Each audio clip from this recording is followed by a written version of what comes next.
Hello, everybody, and welcome back to Cryptic Humility. Hope everybody had an amazing holiday season as we're approaching Christmas as well, Thanksgiving, if you celebrate. I don't want to make this a huge topic of today's video, but I just wanted to say that I hadn't posted last week because I just got engaged and me and my fiance went to Utah to celebrate for the week, so I have been MIA for good reasons.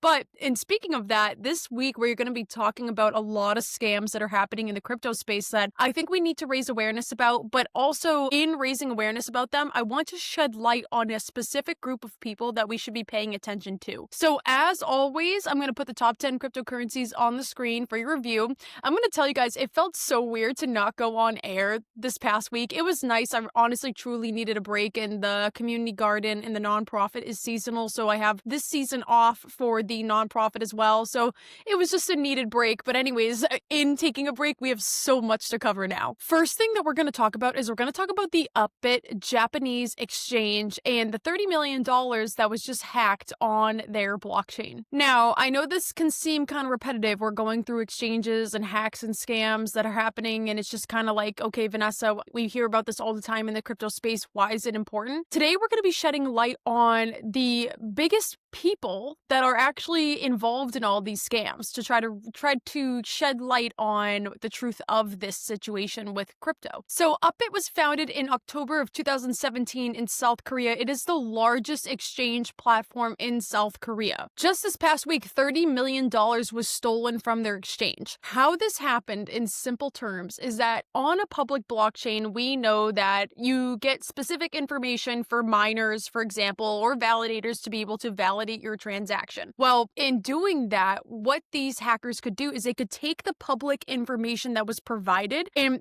I mean, obviously you have to be a complete genius to do this, so bear with me because I am not this smart. They were taking the personal data from the public blockchain, and in doing mathematical formulas, they could find a weakness in the nonce system. The nonce is the number only used once. It's involved in crypto mining for the sake of this podcast episode, not getting too deep into that. But they found a vulnerability in the nonce generation. So by using people's public data and the vulnerabilities in the nonces, they were able to mathematically solve to find people's private keys, which is absolutely so beyond my level of understanding. We're going to get into a little more information about Upbit as well, but Upbit was originally founded by a pioneer fintech company in South Korea called Dunamu. And I might have said that wrong. Up on the screen, the current cryptocurrencies that the Upbit team was noticing was being withdrawn from. Upbit is kind of like Coinbase in South Korea in regards to its popularity. It has 70% of the trading volume, and I want to get into a couple more stats that I left here for you guys just to see how this company is functioning overall. As of February 2025, there are around 10 million South Korean specific investors in Upbit, and in doing a little more research, South Korea has around 50 million people, give or take, probably a little bit more now. So that's an average of 20% of Koreans investing in crypto. That's 1/5. That's pretty significant. And in regards to global verified users, so global users outside of South Korea, is around 6 to 10 million. So of course, like any other fraud story, once they found out that large amounts of withdrawals were being done and the team there was starting to realize this, they paused all deposits and withdrawals on Upbit. Now, the company Upbit itself had a company reserve of crypto, so they were actually able to reimburse everybody that was lost in the scheme, which is great, but they reassured all their customers that they would get fully reimbursed as well. So I think that's one benefit to this whole story, is that nobody truly lost out, and they were so early to notice that this withdrawal was happening that they were able to freeze and successfully protect 1.5 million. So obviously 1.5 million is such a small percentage to 30 million, but they were able to reimburse all their customers back and reassure their customers and also be able to prevent some of the money going missing. So, I mean, I think their security measures were correct, but the reason why I, started the podcast and we always talk about scams on here, and, why are we always talking about scams when it's the same thing happening over and over and over again in the crypto space, is because I want you guys to see the pattern. The biggest thing probably this year that we are going to be talking about on the podcast happens to be today, and we're going to be talking about the Lazarus Group, also known as Blue Noroff and Endarial, which I could be saying those wrong too. To start us off on this massive topic, the Lazarus Group is the main group in North Korea responsible, and this is backed by some evidence and then also some people speculating, but can be the leading cause of all the crypto scams and blockchain breaches, etc., that have happened since 2010. So the United States believes that there is a secret North Korean association that the North Korean government has hired and constructed to be able to hack into crypto exchanges, wallets, etc. And this goes beyond just crypto too. It can be financial institutions. We're dealing with cybersecurity here from a different country. Before we really truly dive into them, and I just want to say that Blue Noroff and Endarial are two subcategories of the Lazarus Group. So the Lazarus Group is like the head of the mafia, for example. He's like the manager here. And then these two subgroups are responsible for other practices of like malware, disinformation. I really want to cover some of these key terms because I do think they are important for people to understand as we stay protected in the crypto space. The number one term to start is 0 days. I was just reading in on this. I thought it'd be nice to touch upon it. 0 days is talking about when a security team has realized that a vulnerability has been in place in the system, but they have had 0 days to make any patches or modifications or like arrangements to help protect the security system or the blockchain. So that's what 0 days means. Spear phishing, you might have already heard this one before and probably have already gone through it in your own life, like with work emails and stuff, but it's just people sending you fake emails, fake links, making you click things that aren't legit. We know what malware is. We know what disinformation is. Droppers. Droppers is another really interesting term to know. And that's when you're downloading a specific software, thinking that you're only downloading that software, but you're actually downloading a virus with it. And lastly, another really good key term to learn and also understand how it may impact you in your daily life is backdoors. And backdoors are when hackers can get specific authentication that they wouldn't normally get just as the average user.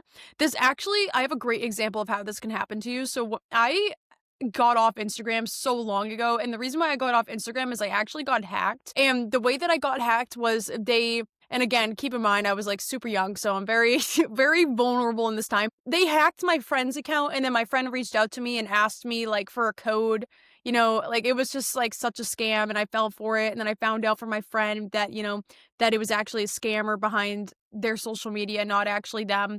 So this is kind of like getting backdoor authentication so they can take control over my account. So I think about that in the crypto space now. They might fool people into getting their private keys, for example. I want to read you guys a bit of an article from a couple credible sites. One is the FBI and the second one is the Treasury. This is cited completely from these websites. So I would highly encourage you guys to go off, read these articles that I've listed down below because it paints a full picture of the Lazarus Group, the North Korean cyber hackers that are after us in the crypto space. This is not talked about enough, I don't think, in regards to who are our biggest threats in regards to the crypto world. And this is a big part of it.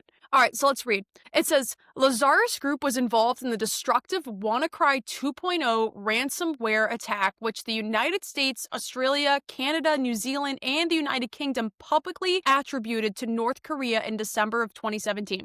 So what this is saying is there was a massive ransom hack that happened. They labeled it WannaCry 2.0 for something, for whatever reason, probably because it was so detrimental. But so it was publicly known in 2017 that North Korea probably had a little bit of involvement with this. WannaCry affected at least 150 countries around the world and shut down approximately 300,000 computers. So now you're probably asking, well, who was really affected by this? Among the publicly identified victims was the United Kingdom's National Health Service, approximately 1/3 of the UK's secondary care hospitals that provide intensive care units and other emergency services, and 8% of general medical practices in the UK were crippled by the ransom attack, leading to the cancellation of more than 19,000 appointments and ultimately costing the National Health Service over $112 million.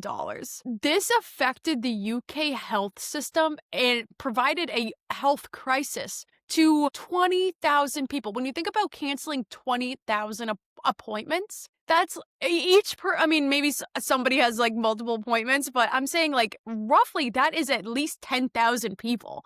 It was the largest known ransom outbreak in history. The Lazarus Group was also directly responsible for a well-known 2014 cyber attack of Sony Pictures Entertainment. Now, this is, like I said, this is directly pulled from there, but there were also so many other stories. Like, there were too many stories for me to pull this together for you guys to be able to talk about it in one podcast episode. And we don't have a guest speaker this week, so I really tried my best to dive as deeply as I could into this without going down the rabbit hole completely. The Sony Pictures Entertainment scam is actually super interesting to talk about. So the United States created this film called The Interview. I don't know if some people know this. I'm not huge into movies. I don't really watch movies, so I had no idea like really what was happening here. But it says that The Interview, a comedy about assassinating North Korean leader Kim Jong-un, resulted in leaked employee information, embarrassing emails, and unreleased movies, which led to the widespread disruption at SPE and the threats against theaters showing the film.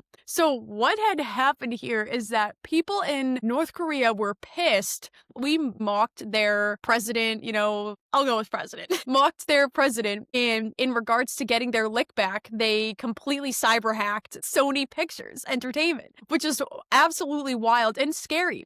And this is happening so much. So I think this is important to mention too, because it's not just happening in the crypto space. It's not just happening. It's like, so remember how I was talking about the Lazarus Group has 2 different subgroups too?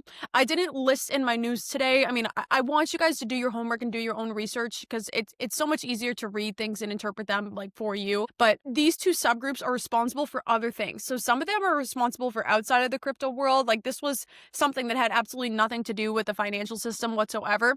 So the Lazarus Group is a huge organization that is like mainly responsible for a lot of the cyber hacks that we have experienced in the crypto space.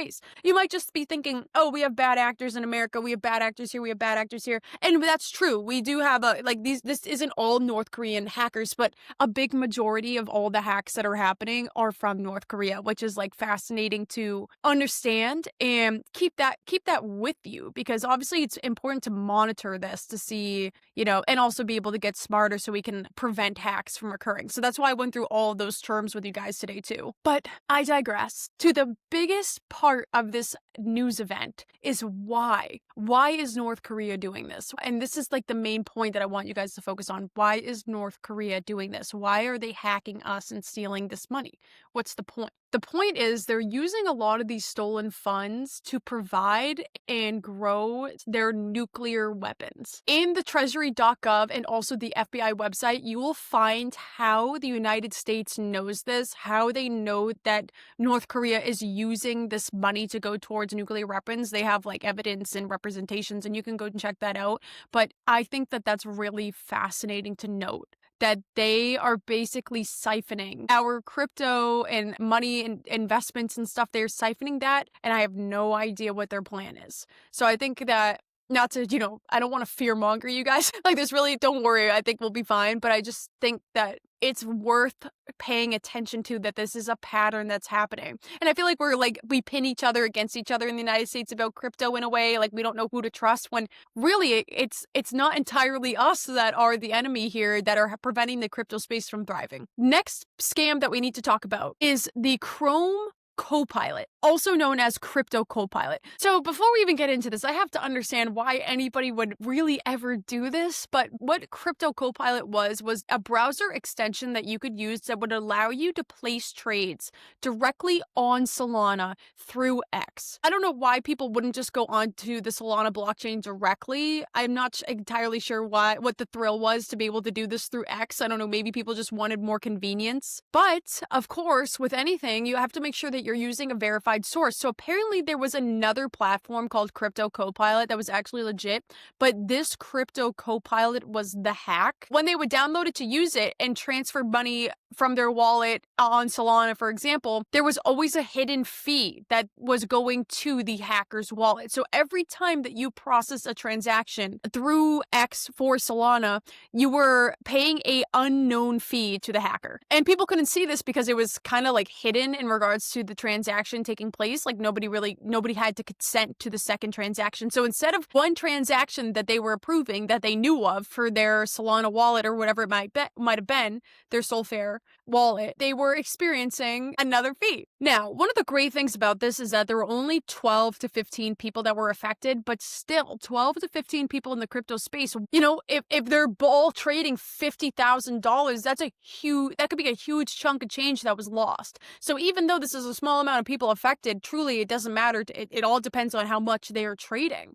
And this happened recently as well. If you are going to trade, it is so important to either hop on Coinbase, which you know is trusted, or hop on a DEX, a decentralized exchange that you know is legit, that you can verify this is the correct website. I think with browser extensions and shortcuts like this, you are putting yourself at a huge potential risk of getting scammed. And then, you know, like, the confusion that comes with it and just restoring your funds. But speaking of that, that leads us to our last news event, and I want to talk about the Cardano network split. So the Cardano network experienced a split because a former pool operator was using AI to submit a transaction through the mainnet. And the problem was that some of the nodes, which are just computers that can hook up to the blockchain, some of the nodes were not updated enough to the newest version. So as transactions were getting approved, some computers could accept it and some computers could not accept it because of the model. So it happened that the computers did not accept his transaction and it fell to a duplicate chain. It was an oversized hash with newer nodes. So just an upgrade into the system that the older computers could not process and understand. So Cardano team noticed this immediately, which is called Intersect. And I'm going to put some information on the screen about them too, because we didn't get to cover them in the actual podcast episode today, but I think they're important to talk about and kind of gain awareness about. But basically the Cardano Foundation as well, they all came together to be able to formulate a solution to this.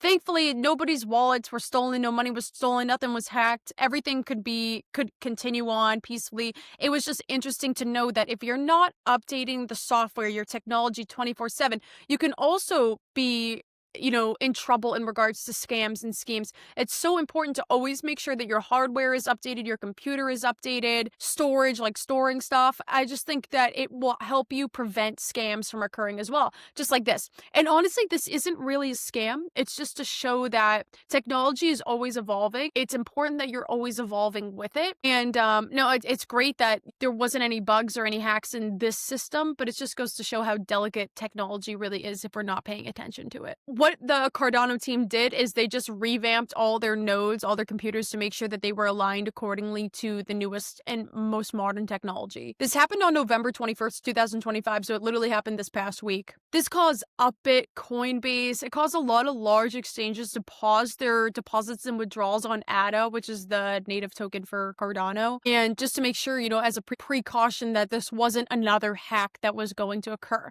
So the reason why I talked to you guys today about all these things that are happening is it sucks to keep bringing up scams that are happening in the crypto space, but it's so important for us to find a solution. And in order to find a solution, we have to see a pattern. In order to recognize a pattern, we have to see it.